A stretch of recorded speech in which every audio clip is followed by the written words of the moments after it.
Just come back from Orlando, Florida, and it was hell of a trip. And here's exactly what you can do to allow you to gain any weight on upcoming trips and even lose weight when you go away on your next vacation. One of the biggest things that lets a lot of people down when they go on the trips is laziness. Yes, I get that we're trying to go on vacation. Some of you guys may want to sunbathe, relax, not think about working or anything like that. But the problem with this is if you're going on vacation and you're literally just being completely lazy, it's meaning that you're not burning many calories. And if you're not burning many calories, it makes it very easy to gain weight unless you're going to be absolutely crushing it and not indulging in any kind of food at restaurants or treats or anything like that. And the reality is we're going on vacation. We want to try different cuisines, the restaurants that are out there, and have a good time, right? So there needs to be a little bit of compromise if you're going to be going on a trip. The first thing I'm going to share with you guys is something I do in every single trip I go on, whether it be going on a domestic trip like in London, Manchester, or going on a trip like that's in Spain, Portugal, wherever it is. I always try and ensure that I book a resort that has some kind of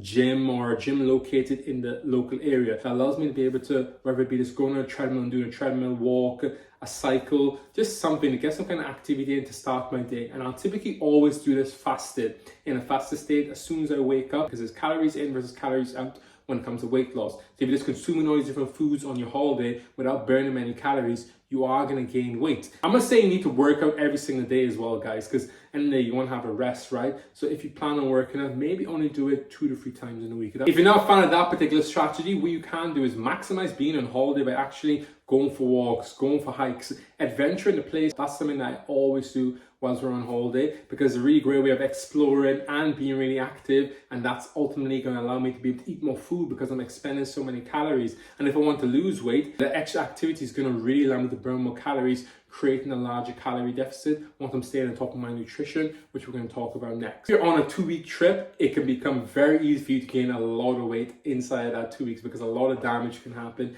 especially if you're a massive foodie and you just go into extreme levels in terms of just eating every single thing and end up binge eating. How we can make sure that we're not overindulging too much is very simple. You can either use an intermittent fasting strategy. That's something I was using on this particular holiday, where essentially I wouldn't eat anything in the morning and I wouldn't have my first meal until maybe 12 or 1 o'clock. So it's about a 16-hour fast I was kind of doing. And whilst I was fasting, I was drinking plenty of water, because if you're going to like a hot country, you want to really stay on top of your hydration. Next up, if you're staying in a resort that offers you like breakfast, or it's like an all-inclusive place that includes like breakfast, you're obviously going to want to be trying to eat breakfast, right? But the reality is you need to be smart with it, because if you're just eating every single thing that's on offer, you're going to end up gaining weight. What you're going to want to do with breakfast time is ensure you're loading up with a lot of protein on your plate. What this is going to do, this is going to make sure you feel a lot more full. It's probably going to stop you overeating, because you can have a lot of protein for hardly any calories compared to, let's say, you were to have a lot of foods that are heavy in carbs and fats. And typically the foods that are associated with breakfast when you're on holiday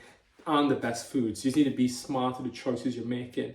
Another little hack you can use is using smaller plates. This can help you control your overall portions of the meals you're having. Let's say you have 5 smaller plates compared to maybe 5 bigger plates. You can have a lot less calories there. Also, what you can do is go for a lot more fibrous foods if there's any there. This can be fruits and vegetables. This is being smart about it and stopping yourself overindulging, because if you start your day off with a load of crap, essentially, it's only going to go downhill from there, because you're probably going to see some nice treats you want to try. Calories are all going to add up, and then you're going to create a calorie surplus, and this is where weight gain happens. Don't be too harsh on yourself if you end up overindulging more than you know you potentially should on a particular day, or if you miss a workout and you aren't active, and then you are on holiday, you're trying to enjoy yourself. Just try and make at least 50%, 40% of the week of trying to be a little bit mindful with your food and mindful with your activity, and this should allow you massively when it comes to stopping weight gain and potentially even losing weight if you're smart about how you approach things. So if you enjoyed the video, make sure you check out another video somewhere here, hit that subscribe button, like, share, comment, and I'll speak to you guys in the next video.